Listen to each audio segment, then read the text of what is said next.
Hello, and welcome Inside the Void with me, Spacey Ghost. This is a podcast about whatever. If it's in the void, it's here. I don't know how many people know this, how many people listening are aware, but I run a Let's Play channel on YouTube. I mean, it's more of a streaming channel now, but I am all about them video games. So, this week, I thought it would be important that it would be about E3. Now, people who don't know who E3 is, who is she? Never heard of her.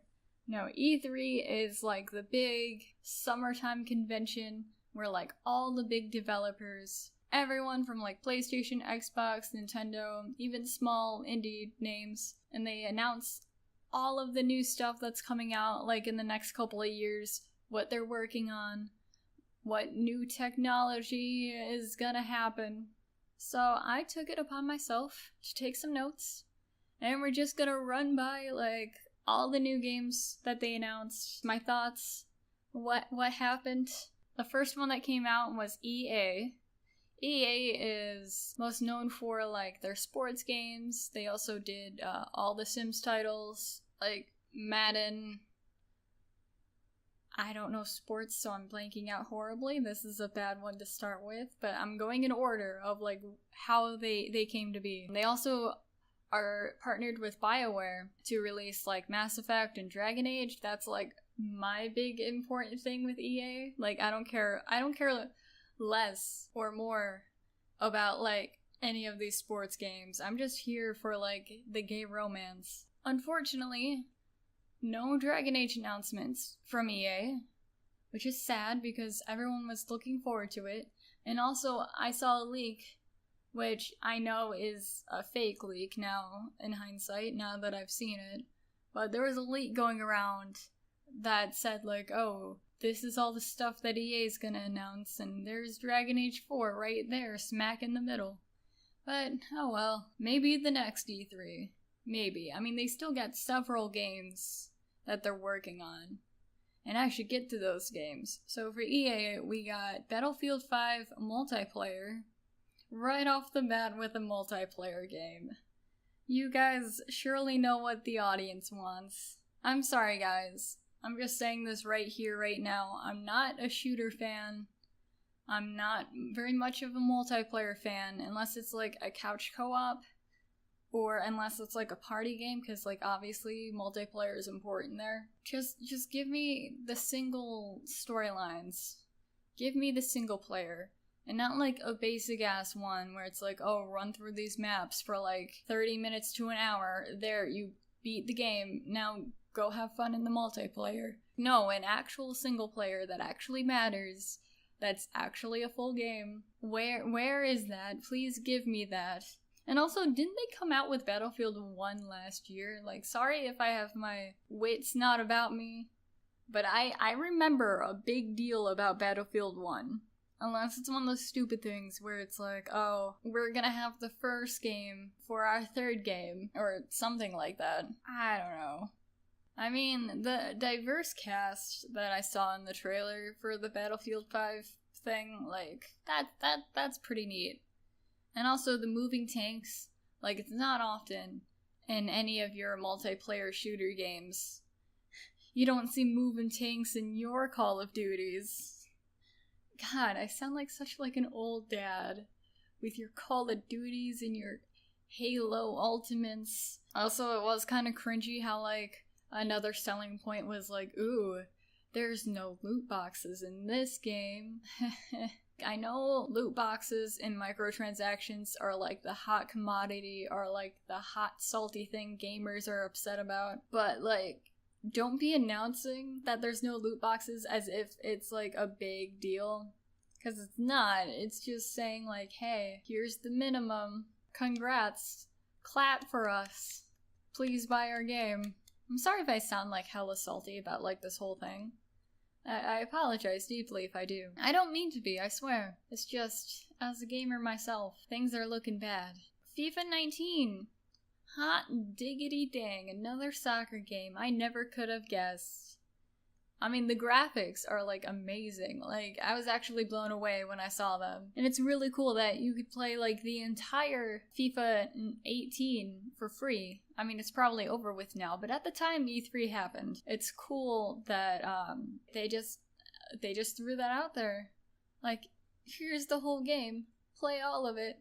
Have fun, kids. I mean, I don't know anyone who plays sports games. They feel like the kind of games like grandparents get their, like, grandkids that play video games, and they don't know, like, what sort of thing they want to get. Which is fine on its own, but, like, I swear, every time I walk into GameStop and you go into the clearance area, it's, like, 50 bajillion copies of, like, FIFA and Madden. Actually, as I'm speaking right now, I'm just realizing that's gonna be really good for, like, the esports people. Esports is competitive video gaming, where, like, you get a team of people and you go against another team of people and you play some kind of multiplayer thing, whether it be sports or Overwatch. I would come up with other examples, but those are the only ones I know of. I'm sure there's, like, a ton of other games that are, like, built specifically for that fan base in mind, and they just, like, compete against each other for money. I'm not really, like, big into esports. I have a feeling that if I were given a chance to go see a tournament, I would, like,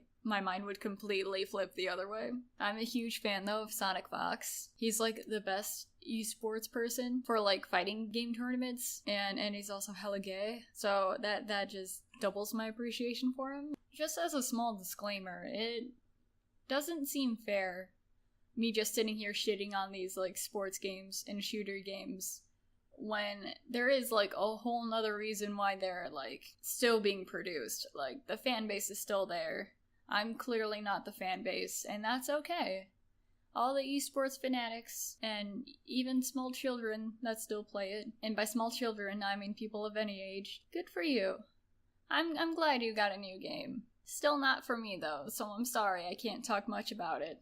In Star Wars news, they're coming out of both Star Wars Battlefront 2, which the whole thing, I can't help but laugh. It was just like, oops guys, we made a mistake.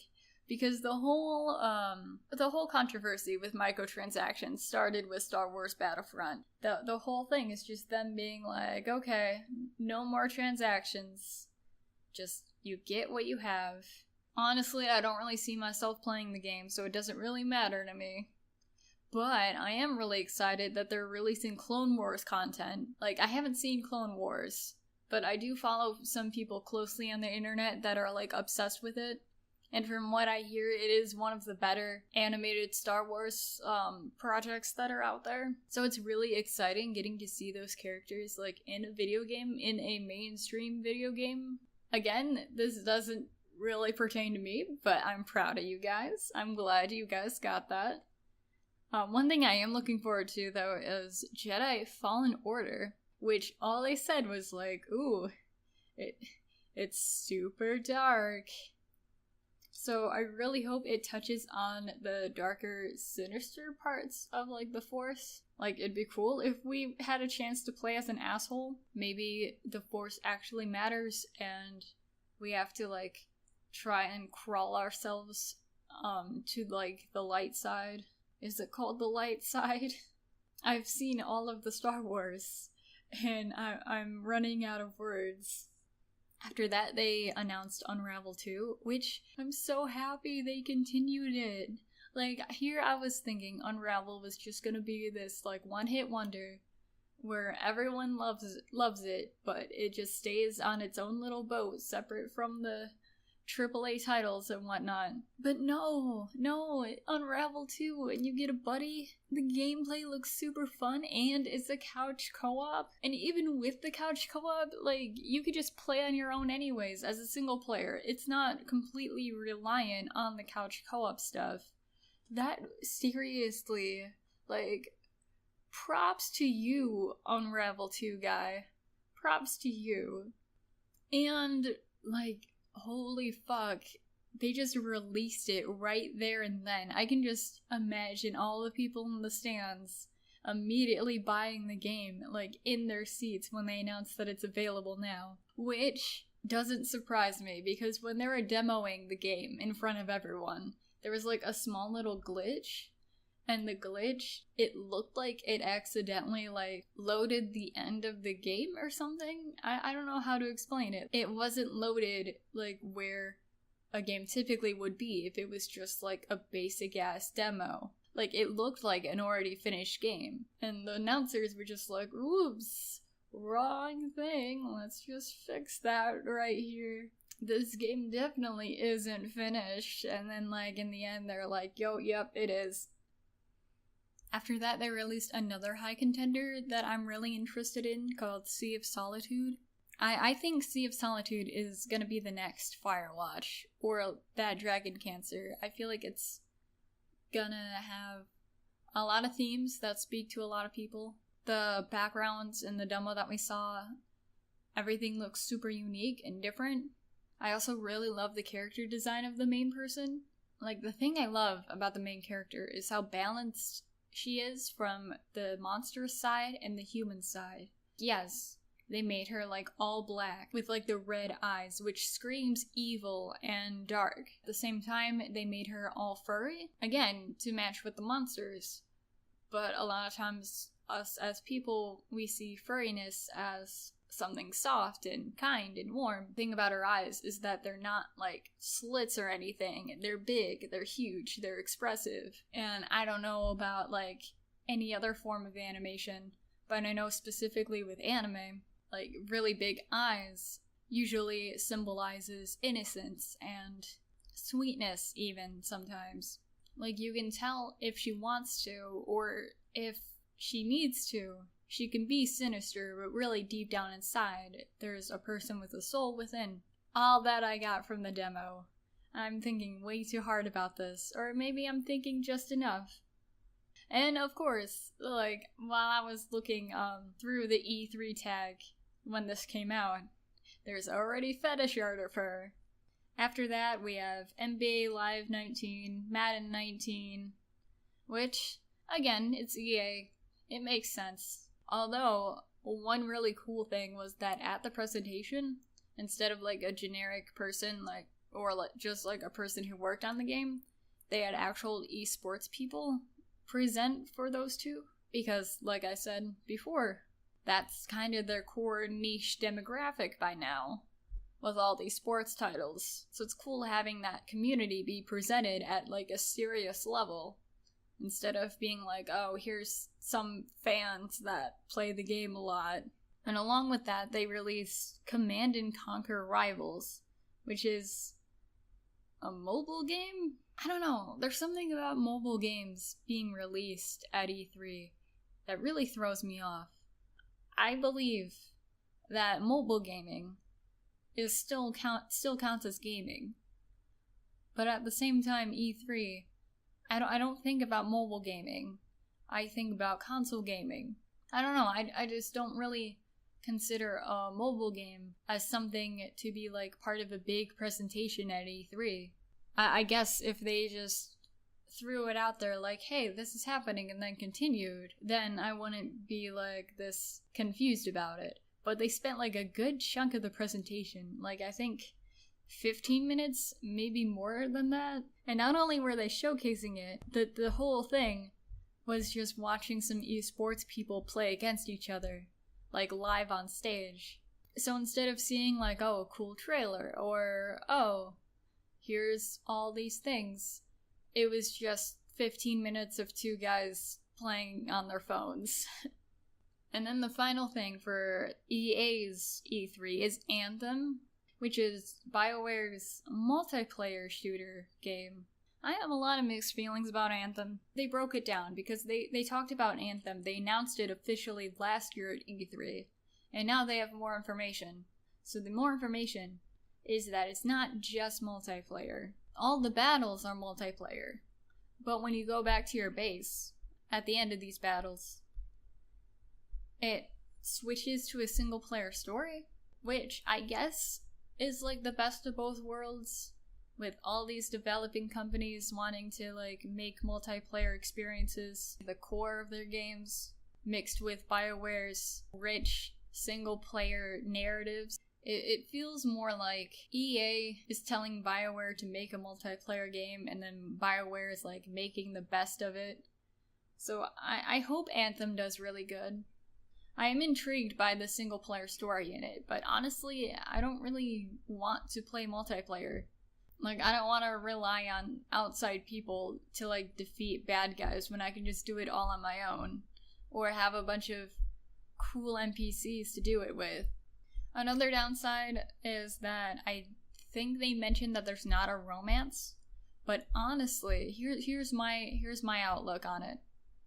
My outlook with Anthem and the no romance thing, because a lot of BioWare's fanbase relies on the romance aspect of their games. That's what makes them so unique from any other AAA title. I have a feeling that the BioWare team, they're just waiting to see about the fan responses towards the NPCs that are available for the game. And whatever NPC has like the most traction, the most fan base towards, then I feel like they're gonna slowly release updates with like new storylines pertaining to maybe a romance with that certain character. That's just what I assume is gonna happen. I don't remember if there was anything after Anthem, but that's as far as my notes go for EA. Let's just go on to Microsoft. At the Microsoft showcase, they announced 50 games, but only 18 exclusives. That is a really, really long-spanning number, you know? I had the same issue with Microsoft last year at EA. Like, last year, it seemed like they just announced every game, whether it be for Xbox or PlayStation. And a lot of the exclusives they did have was either racing games or some kind of shooter, which seems to be the only games Microsoft has at this point. Seriously, name me one game for Xbox that isn't also on PlayStation or even Switch now that's not a shooter or a racing game. A couple other nitpicks I have to say before I go on to the games for Microsoft. 1. Why does Phil Spencer always look like a pretentious little shit? Like, Phil Spencer, he's like the main host guy for the Xbox showcase. And also, he does other stuff. I'm gonna look it up. I should know this as someone who's like into this. Okay, he's the executive president of gaming at Microsoft. Wow, imagine having a title like executive president of gaming. That just screams pretentious. But when I say he looks pretentious, I mean like every time he's on stage, it looks like he's like getting ready, gearing up for like the biggest secret ever, but he's also hoping you're gonna guess it. Or it's like he's up on stage and he's releasing like the nastiest, most silent fart, and he's just waiting and expecting someone to like get hit with it any second now. Another nitpick is, wow, specifically during the Xbox conference, they seem to be whoring out Mixer so much. I've honestly heard of Mixer once, and I think that was last year's E3. That's the only place I've heard of Mixer. I don't know anyone who uses Mixer. I've never seen the website or anything, and it's really odd to me because you'd think Twitch is a bigger IP. Twitch is a better known brand. Like, so many gamers are on Twitch, and even non-gamers now. Like, why specifically single out Mixer? Unless Mixer's like a Microsoft brand. I'm gonna also look this up, because I don't want to sound too much like an idiot. Hold on. Swear to God, if they just use Mixer as an example for live streaming stuff because it's an Xbox thing. Yep, it is. It is. I didn't even look at the definition. I just went to the main website, and on the bottom it's like, ooh, sign in with Microsoft. God damn it, Microsoft. No one uses Mixer. Okay, now on to the games. They start off really strong with Halo Infinite. Again, good for the Halo fans. I'm not exactly a fan. The only time I really got into Halo was with Halo Reach, I think it was.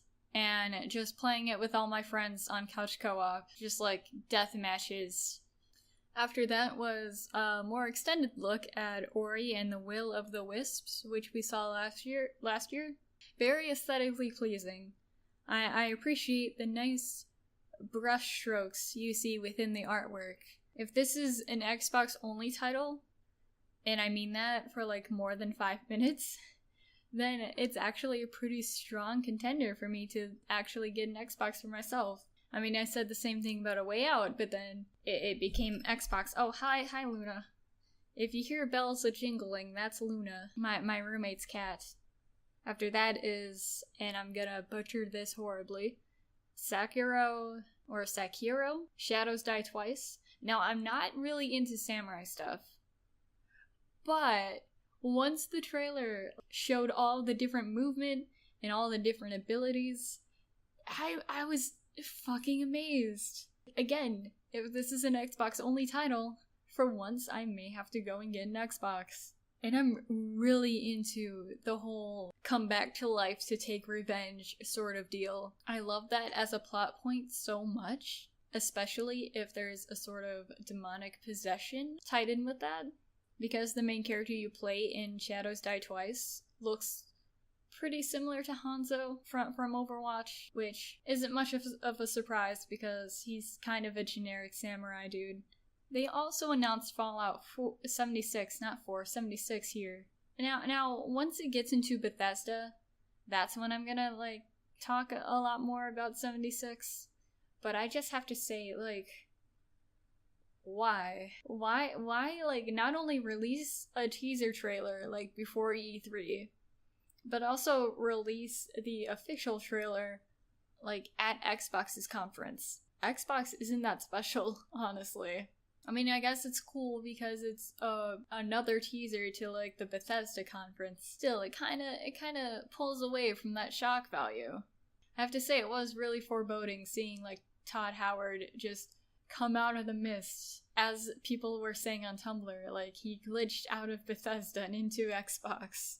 After that was a game called The Awesome Adventures of Captain Spirit, which I guess is a Life is Strange DLC? Not exactly DLC.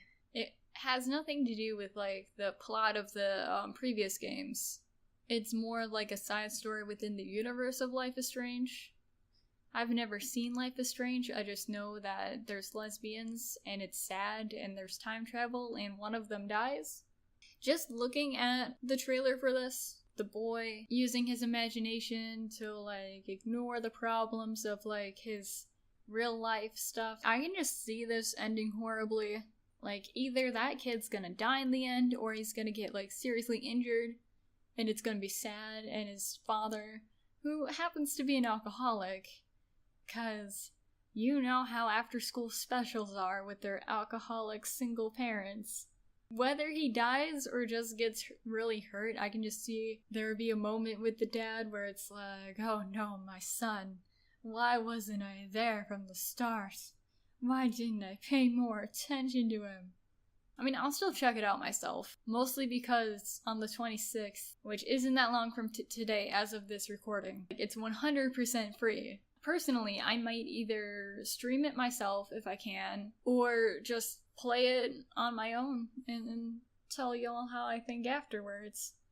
After that, they released a trailer for Crackdown 3. I honestly thought was already out already.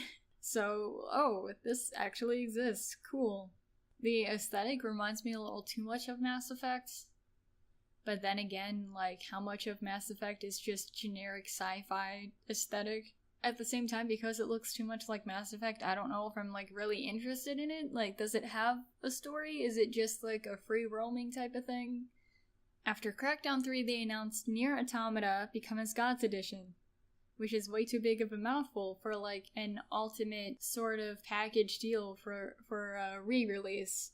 Like, it's really exciting that they're including all the DLC with this version, this edition of Nier Automata. But also, I just recently got Nier Automata. But it's whatever. It's whatever. For something that won Game of the Year last year, at whatever event made that possible, it's not that surprising that they decided to, like, re-release it with everything involved. It'd really suck, though, if the DLC is, like, one of those things where, like, the DLC actually matters. Then I might consider, like, re-buying the game. And only then. After that is Metro Exodus. A really cool gameplay trailer. It looks fun, but it also looks exactly like any other Call of Duty or Far Cry or Uncharted game out there. Also, is it just me, or is it hard to take the stock cultist person ranting seriously when I'm pretty sure the voice behind it is Jim Cummings? Jim Cummings is a very famous voice actor. I'm pretty sure everyone has heard of him at some point, at least once in their life.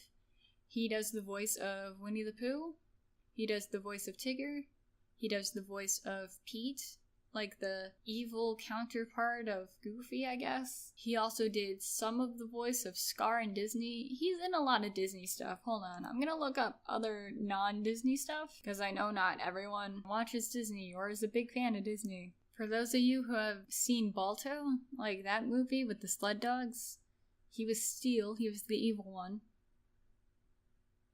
In The Road to El Dorado, he was Cortez, like the big, bad, evil one. Hold on, I'm gonna try and find, like, less cartoon stuff. In the video game side of things, he's Minzik and Frickrag in Baldur's Gate. Also, he's the Demogorgon in that, along with other people. And in Spider-Man Shattered Dimensions, he plays Kraven the Hunter and Norman Osborn / the Goblin. There's your background on Jim Cummings. Again, hard to take him seriously, since he's the voice of Winnie the Pooh and pretty much everyone else in my childhood. Another thing they released early is Kingdom Hearts 3. Why did they release the English trailer here and not at, like, the Square Enix thing? And spoilers for the Square Enix thing. It's not like they did anything else special with Kingdom Hearts 3. They just replayed the trailer. It wasn't even, like, a bigger, more better trailer. It was, like, the same exact thing. Also, it's cool that Kingdom Hearts is being on Xbox. I don't know if that has happened before, but good for them. A lot of things I'm excited over. The ice skating and the shield surfing looks hella fun. When they showed the summon, the Lion King summon, I rewound it because, like, I wanted to read the thing, but it didn't say what name it was. I'm pretty sure it's Kovu as a summon.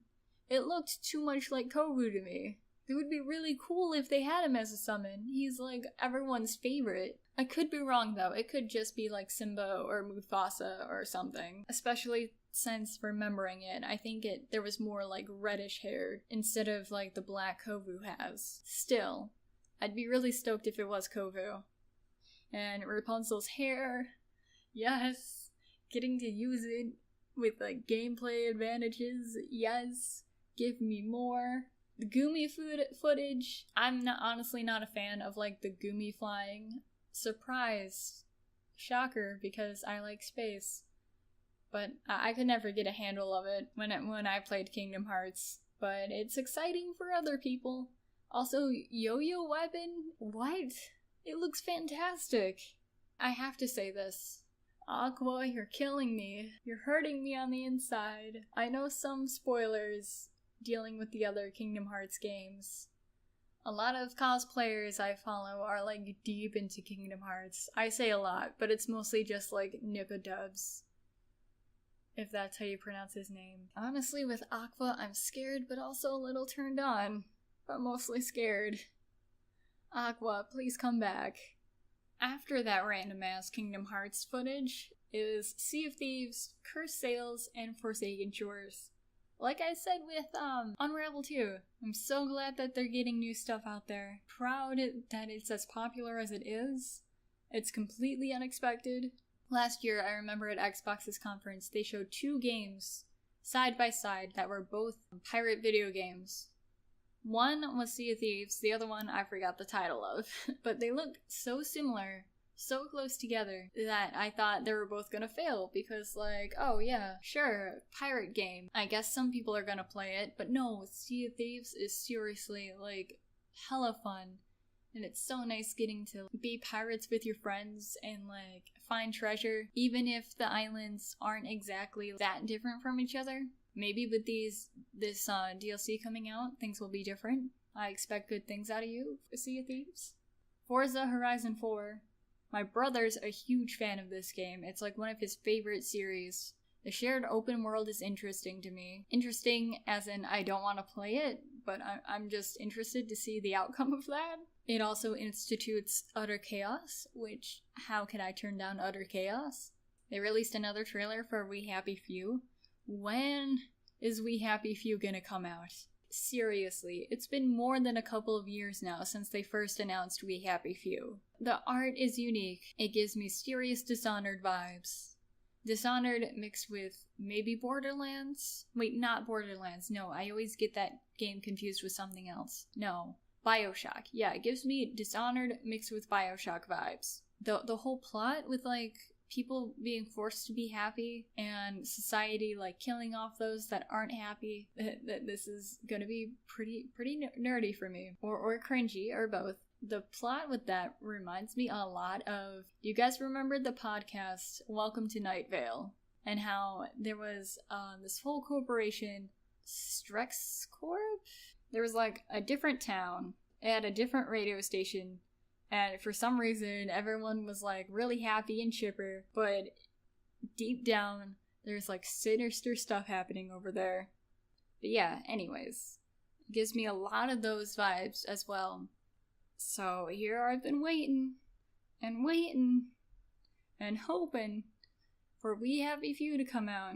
From what we see during the presentation, it does look a lot fuller than before. Last time when I saw the demo for it, other than buildings, it was like completely barren, completely empty. So maybe this is a good sign. Maybe it's actually coming out soon. And after that, they showed PUBG, which I thought was already on Xbox, but whatever. I mean, I tried my hand at Fortnite, which is basically like a free version of PUBG. It's not my thing. They're coming out with a Tales of Vesperia? Wow, an anime game on Xbox. That's actually unheard of. And if there is an anime game on Xbox, it's usually like really bad, so good for you. I seriously gotta get into those games. I've been wanting to, and the anime too, but I feel like I'll get more of a kick out of the video games because there's more room for lore and stuff than what you can fit into like a 12 episode series, maybe even a 24 episode series. Division 2 is another shooty I don't care about, and it also looks edgy as hell, like way too edgy, like it's trying too hard kind of edgy. Not that I've played the Division, the trailer or gameplay that we saw for the Division 2, it isn't really giving me a reason to play it. And I actually didn't know that it was an MMO, like I know it should have been obvious because of the multiple people and the talking, but the banter they had during the trailer sounded fake as hell. After that, Shadow of the Tomb Raider, I'm seriously hyped. Like the graphics for Shadow of the Tomb Raider, like it looks dark, not in a lighting sense, but like in a story sense. And I'm here to see Lara Croft, like, kick some assholes in the face. I seriously gotta get on the reboot Lara Croft games. I used to have the first one, or I should say, an ex of mine used to, like, have the first one. But we never played it because we always waited to play the Lara Croft games with, like, his mom, and we rarely saw his mom, so that explains why I haven't been able to get on that. But I remember being such a fan of Tomb Raider Legend. I replayed that game so many times. And I also like how they made Lara Croft look more like her movie version. Or I guess the opposite is what I meant to say. Like, they made the movie version look so much like these new reboot games. They showed a quick glimpse at Session, which is like this skating game. When I first saw it, I honestly thought it was Skate 4, like so many people were predicting. But same thing, pretty much. Just skating. Skating around. You guys get good with all those flips and tricks. After that, they released a trailer for Devil May Cry 5, and fuck yeah! It looks so much more improved than the last game. I never played Devil May Cry. I started the first one and I got stuck in the first area because I'm dumb and I need help all the time. Even with a walkthrough, I kept getting stuck. And I watched a Let's Play of the newest one, DMC, the one everyone shit on. And I actually love that. So I'm expecting so much more with Devil May Cry 5. I love how they're like, oh, we're sorry for the mistake that was DMC. Here's a more better sequel. A true sequel, as they put it, unlike the fourth game. And I love the OST. One of my favorite things about the Devil May Cry games is the music. It's so good. I have to catch up with the lore because I don't know what's going on, except that the character models look scary close to live action. I love me some demon slaying. Or is it angel slaying? I forgot which was the bad guy. I want to see my boy Virgil again. I don't think you see him in the trailer, unless I'm being dumb and he was right there in the center the whole time. But I mained him in Marvel vs. Capcom, and from the little bit I saw of him in DMC, like, I thought he was really cool, even though he's kind of an asshole. But, I mean, come on, he's the bad boy out of the twins. After that is Cuphead, the delicious last course. Miss Chalice is so adorable. Her design is so perfect. I love how it mimics, you know, the classic female characters from, like, the cartoons that came out at the time, like Minnie Mouse, maybe even a little bit of inspiration from Daisy, Betty Boop, a little bit.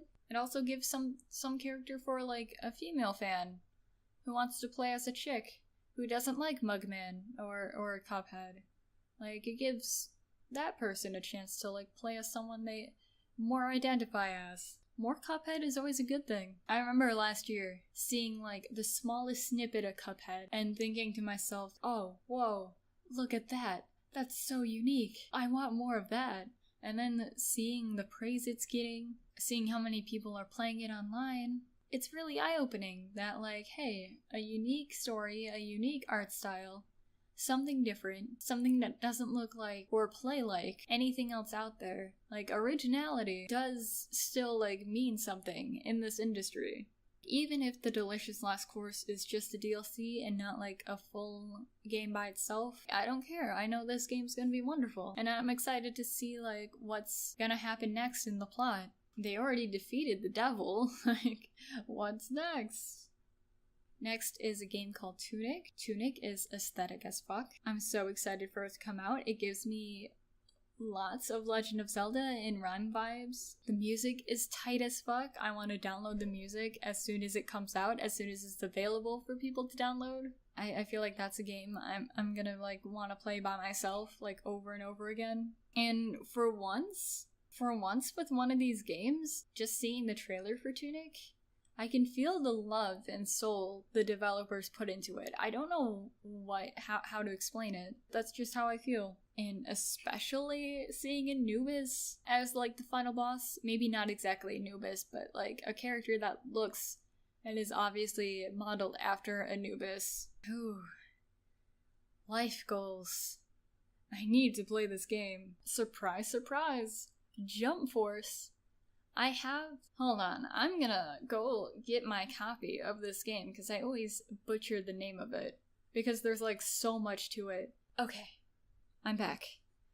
So the game I have is called J-Stars Victory Plus Ultra. I keep wanting to put an Ultra there, but I don't think an Ultra belongs there.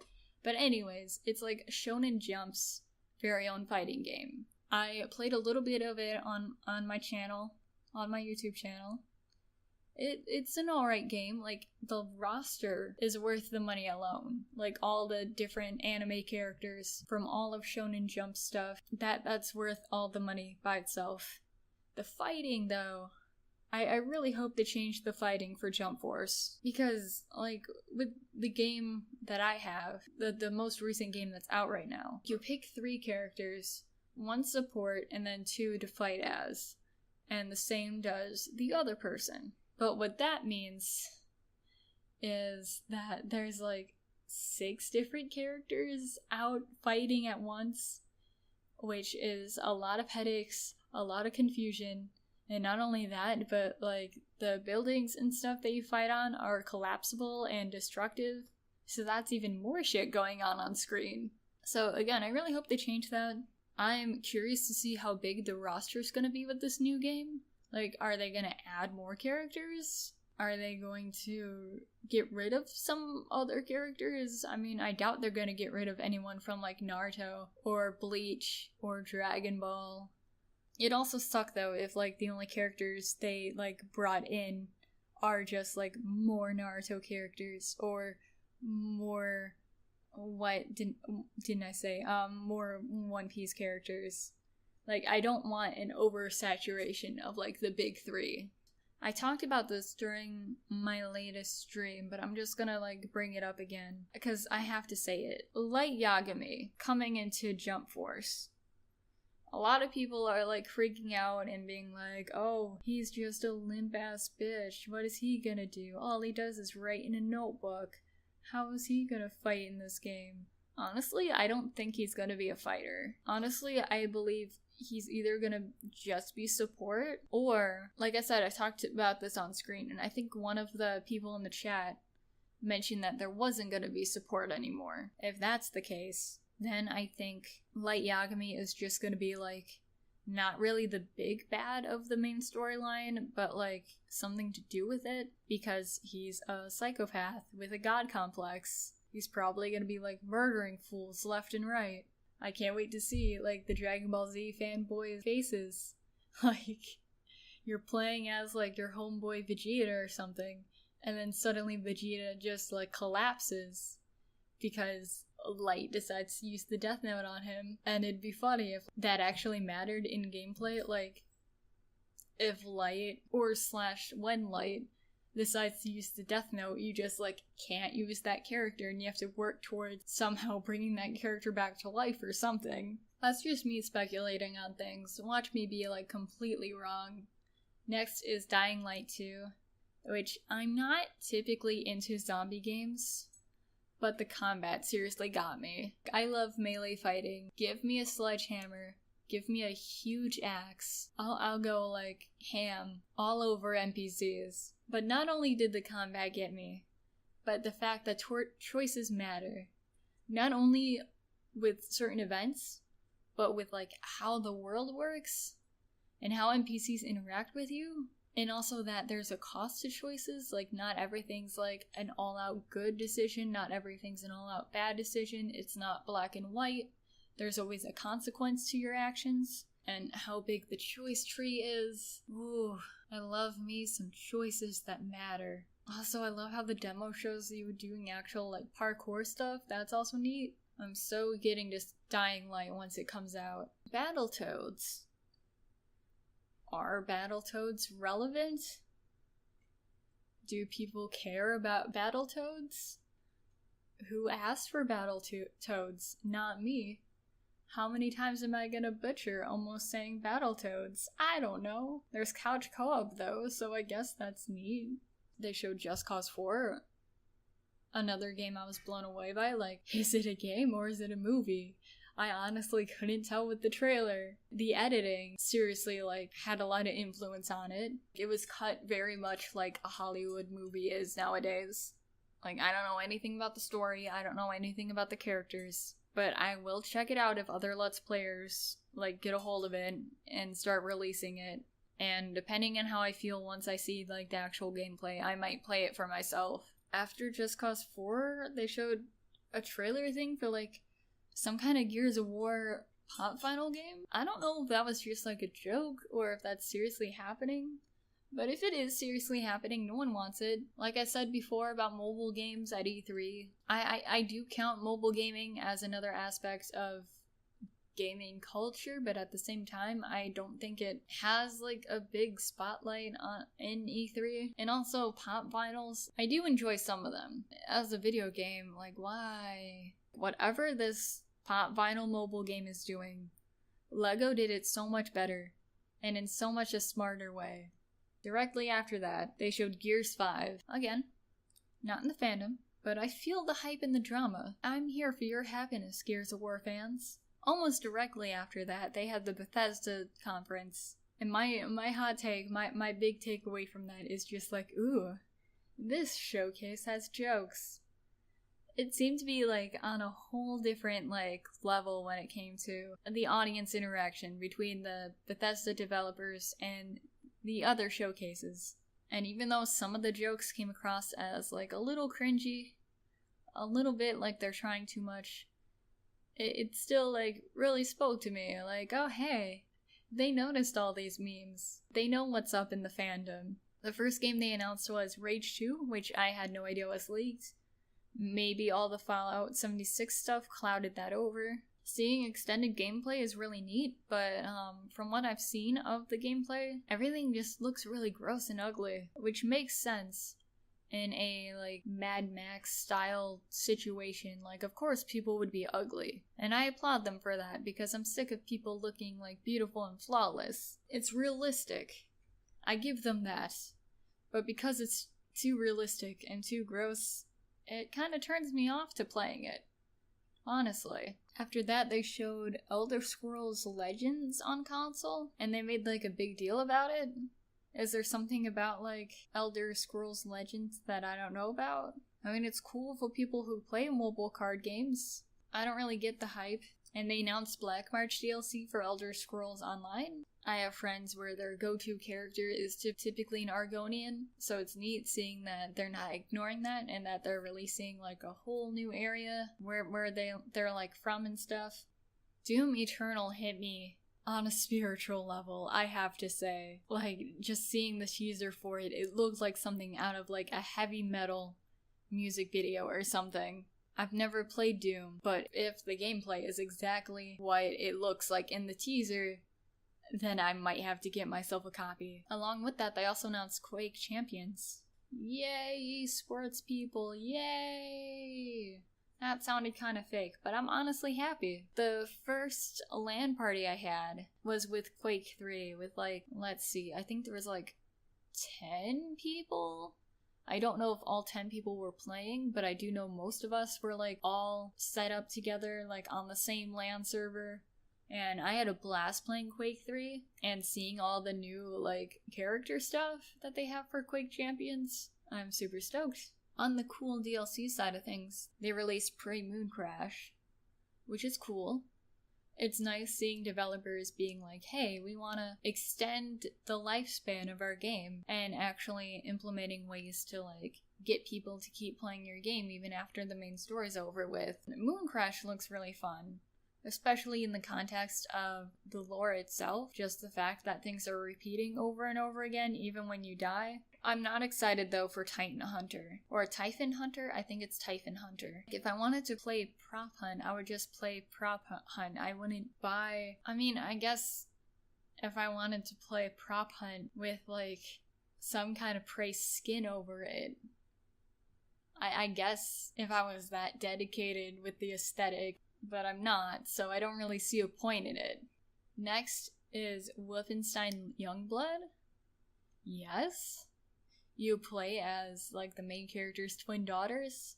And by main character, I mean like from the previous game. And it's set in the 80s, which I know a lot of people, mostly older people, are like sick of everything being drenched in the 80s aesthetic. But I for one, I'm all over that. So yes, give me my Nazi punching neon lesbian daughters. And it's couch co-op too, so that's gonna be lots of fun to play with my friends. And then, after that, oh boy. I stopped writing notes after this because I was so blown away. Todd Howard came out, and not only did he come out, but he came out with a vengeance. He slaughtered every single one of us with all of our, like, Skyrim on Tamagotchi, like, jokes and everything. Oh man. I've made it clear plenty of times over that I don't really like multiplayer. I'd rather play single player, but I may just have to play Fallout 76. Not only does the graphics look gorgeous, but it takes place in West Virginia, and all of the wildlife, all of the creatures, all of the monsters that come after you, they're all based on, like, the cryptids from West Virginia, and for some reason, West Virginia is, like, a beacon for supernatural activity. So not only is your boy Mothman in there, there's so many other cryptids they didn't even, like, talk about.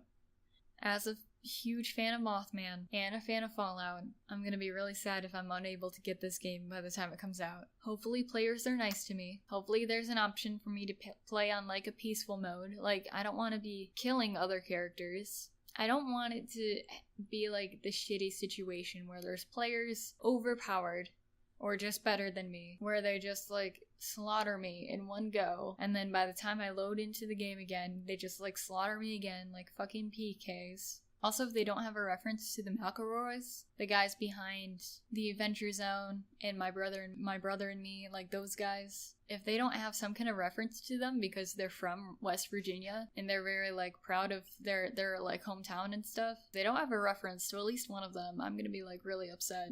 With as deep into the video game industry as they are, like that would be a shame. Fallout 76 news aside, they also announced Elder Scrolls Blades, which is like a mobile game. But here's the distinction. I know I talked about like, oh, mobile games, they don't really matter at E3. This one does.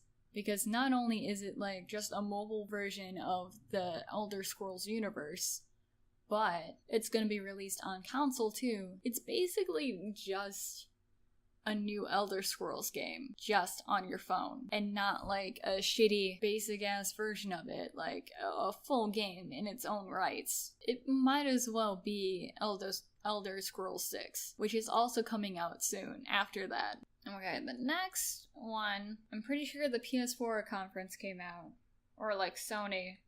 I didn't actually see that one, which sounds kind of unprofessional for me. I haven't really had the time to watch like a full 2-hour long thing, so I'm just gonna look it up and we'll go from there.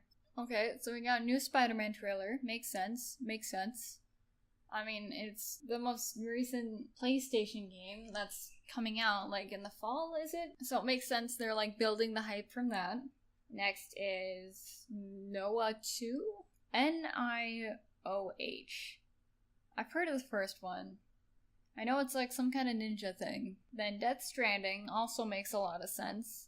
That's the one where Norman Reedus has like some kind of weird child. Knowing Kojima, this is gonna be like a stellar game anyways. So fucked up trailers aside, the fact that we're getting any trailers at all like means a whole lot. Then we have Trover Saves the Universe. Ooh, another game from Justin Roiland. He's the guy who does Rick and Morty. I love how he's branching into games, and all of his games just look so neat. And the art style is always also unique. I'm trying to think of like other descriptive names. I'm sorry if I'm like failing at everything. Ooh, new Resident Evil game. Not that I was into those, but I was into 4. And those earlier games seriously need a revamping, so I'm happy. Control, I don't really know how to feel about it. I mean, it just looks like Inception, like the game, except with guns. If there's stealth involved, and if there's puzzles involved, then I could see it turning into something like really neat and like a really good game. But if it's just focusing on like the gun aspects, or if there's like a complicated crafting system, then I'd say just like forget it. Next is Ghost of Tsushima. Honestly, as samurai games go, I really prefer the other one I talked about earlier. What was it called? The Shadows Die Twice one. That one looks a lot better than this Tsushima one. That's just my opinion. That's just me. It just looks like a samurai version of Red Dead Redemption. Like, yeah, it looks good, but I don't really see anything that's like really standing out to me. After that is Destiny 2/Black Ops 4. I'm not gonna repeat myself, but oh no, who would have guessed? I never would have thought. Man, they're gonna just keep doing so many of those things, I swear. And then Last of Us Part 2. Oh man, I can't wait to see it. Last of Us is one of those game series where, like, I would prefer not to play it myself because I know I would be horrible at it. Other than that, I love the gameplay, I love the story, I love the characters. Also, Ellie has a girlfriend. I want to see more of Ellie and her girlfriend. Like, I don't want any of them to get hurt, but I just want her to be traversing this zombie wasteland with her girlfriend in tow. And it's really obvious that Joel isn't dead. As much of a gruff dad Joel is, I love me some Troy Baker. Even if it's just a flashback, just give me more of him. Since it looks like this podcast episode is going, like, really long, which makes sense because I'm talking about, like, all of E3, and it feels like I've been sitting here for, like, the entire afternoon recording this, I'm gonna skip Square Enix. The whole selling point of Square Enix's thing was like to Kingdom Hearts 3, but they already like dropped the ball early during Xbox's conference. So it doesn't really seem very much like a point to like say anything about Square Enix. The only other game I can remember during Square Enix... Wait a minute, I lied. The only thing I remember at Square Enix's conference that wasn't Kingdom Hearts 3 related was just like, I think Dragon Quest, like the new Dragon Quest game, which I'm surprised they're still doing. And then a whole bunch of other games that look a lot like Fire Emblem. Valkyria Chronicles 4 was not released, but like announced. And again, a whole bunch of others that are just like anime characters in army gear. For right now, I guess I'm just gonna leave it with like the big three. Like, we talked about Xbox, we talked about Sony, even though I haven't seen Sony's. We talked about Bethesda, and then we talked about BioWare along with EA. So I think it's smart to leave this with Nintendo, which, to be honest, everyone was looking forward to Nintendo's. And I forgot to take notes because I was like that ingrained to my screen. They have Demon X Mishima, which just looks like a mess to me, to be honest. So that's something I'm gonna ignore. No offense, Demon X Machina fans. Then they have Xenoblade Chronicles 2 DLC coming in September, which is cool. Good for you, Xenoblade fans. They showed off more of Pokemon Let's Go. I know a lot of people are complaining about that, but as much as I'm tired of... Well, actually, I'm not tired of the same rehashing of the Kanto region. Because the Kanto region is such a classic to me. I don't care how many times they rehash it. I still love all of the Pokemon there. And it's so cool that this is basically a remake of Pokemon Yellow. The one thing I'm really hoping for is that I hope you can choose your gender. While I love playing as like a male character, I don't like Pikachu that much. I much prefer Eevee.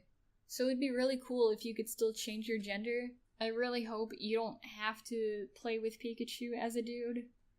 Or like you don't have to be a chick to be like with Eevee.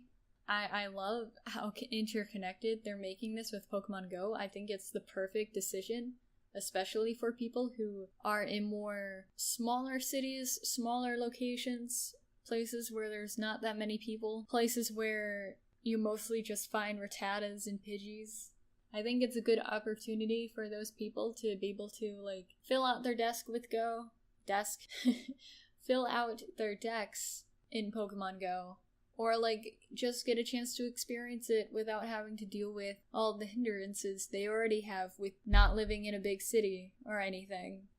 I do think it's a little too much though that they're just like giving Mew away for free for like whoever decides to buy the Pokeball Plus. You know a lot of people are gonna buy that, and that means everyone's gonna have a Mew. Mew is a fucking legendary. Like, if everyone has Mew, then that kind of downplays the whole legendary aspect of Mew. I do love how they're making it, like, a possibility for co-op. Getting a chance to play Pokemon with someone. Like, a two-player Pokemon game. That's actually revolutionary. Just think, they're implementing it here with this game, just as a test. Who knows what possibilities are gonna happen when the actual mainstream Pokemon game comes out? When the actual next gen happens? More Super Mario Party is a given, since like before now there was no Super Mario Party for the Switch. I'm a huge Super Mario Party fan, and all of the different innovative ways they have, like using the Switch as like board pieces. That is super cool. I mean, you obviously can't do it if you don't have more than one Switch, but still. New Fire Emblem is always cool. I've been dying to get back into Fire Emblem. I say as I have like all the games on emulators. I love all three of the new characters. One of them even shares the same name as me, so I feel obligated to pick that person for like my main trainer dude. I don't know, the commander, I guess. And I love the new visual style for combat. It's a much needed change. Like how when your units move in, the camera shows like the full infantry with like 3D models. Fortnite's now on Switch. That's neat. Again, not a fan of Fortnite. It's cool seeing that now, like, everything's being released on Switch.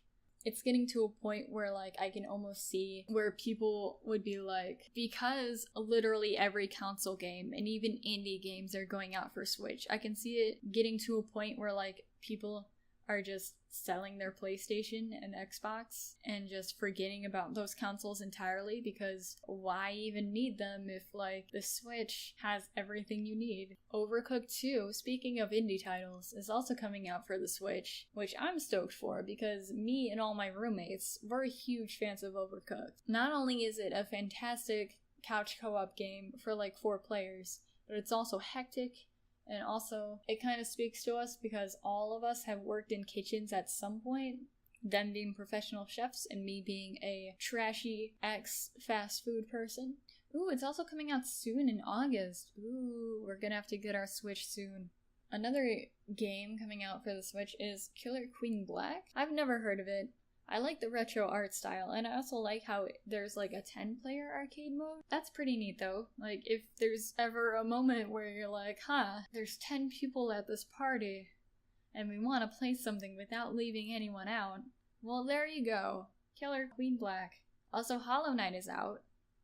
I've never played any of the Shovel Knight games, but this one really speaks to me aesthetically. There's also a demo for Octopath Traveler. Would have fooled me for like a new Fire Emblem game. Before the title dropped, when they were talking about the different characters you could be, like a dancer and a healer, I'm forgetting the other names for the different soldier type people you could be. They were spot on from like a typical Fire Emblem party. So who knows, if the newest Fire Emblem, like Fire Emblem Houses, hold on, let me scroll up in my notes. Fire Emblem 3 Houses, I'm sorry. If that game ever disappoints, there's always Octopath Traveler. The talk of the town, Smash Brothers Ultimate.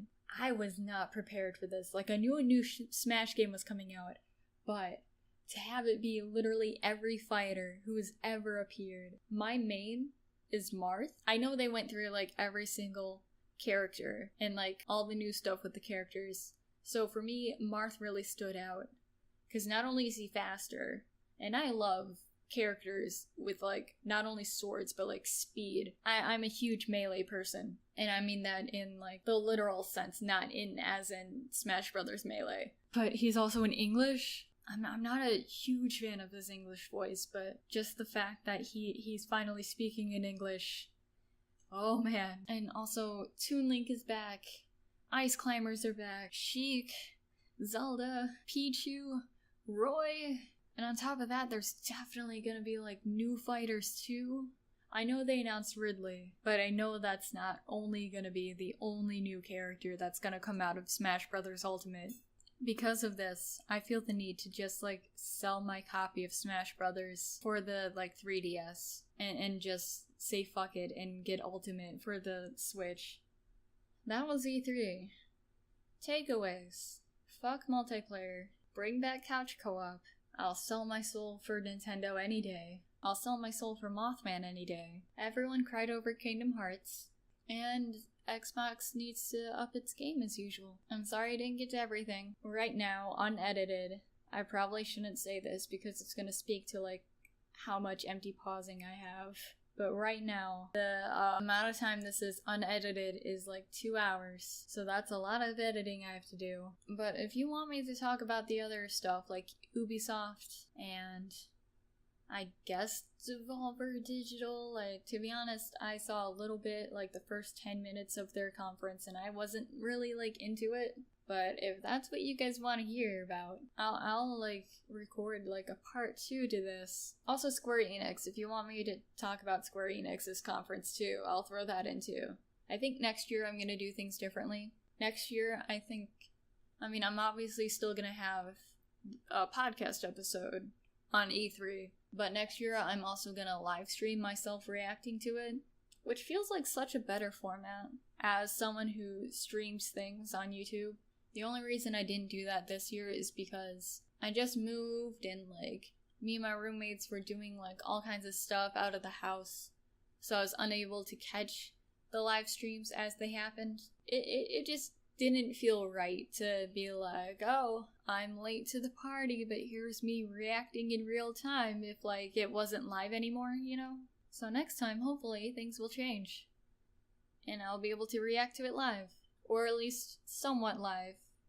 Because by then I'll be working. But in any case, thank you for listening to this. I hope it was entertaining, in the least. I hope you guys enjoyed me just going down the list of, the clusterfuck that's E3. And all the stuff that I'm excited or not excited about. I'm sorry if I repeated myself a lot, but there's a lot of games that are just basically copies of each other. I'm sorry, I really don't like shooters. Again, no shade, those who do. If you have anything at all you want to submit for the podcast, or email me at spaceyghostbusiness@gmail.com, and I'll read your thing out loud, like, in the next podcast episode.